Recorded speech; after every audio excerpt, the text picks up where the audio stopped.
என்னது சாக்லேட் கொடுத்தா இதெல்லாம் தோணுமா? இது தெரிஞ்சிருந்தா நான் எப்போ சாக்லேட் கொடுத்து நிறைய விஷயத்த பண்ணிருப்பேனே.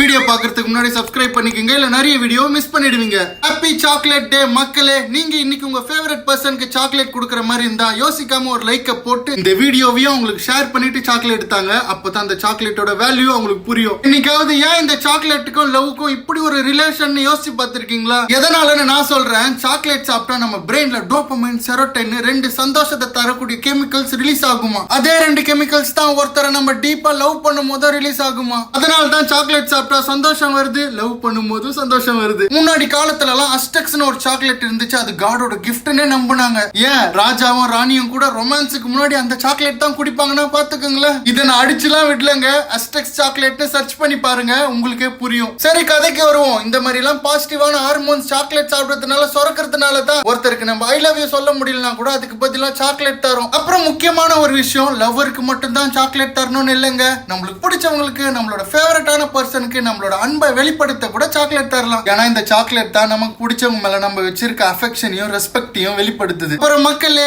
இன்னைக்கு உங்க லவர்ஸ்க்கு மட்டும் இல்ல, உங்களுக்கு பிடிச்ச உங்க ஃபேவரட்டான பர்சன் எல்லாருக்குமே சாக்லேட் கொடுத்து உங்க அன்பை வெளிப்படுத்துங்க. மறக்காம இந்த வீடியோவும் உங்களுக்கு ஷேர் பண்ணிடுங்க. அப்பதான் நீங்க எதுக்கு சாக்லேட் தரீங்கன்னு உங்களுக்கு புரியும். அப்புறம் மக்களே, எனக்கும் நீங்களாம் சாக்லேட் தரலாம். அப்படி தர நினைச்சீங்கன்னா சாக்லேட்னு கமெண்ட் பண்ணுங்க, பார்த்து தெரிஞ்சுக்கிறேன்.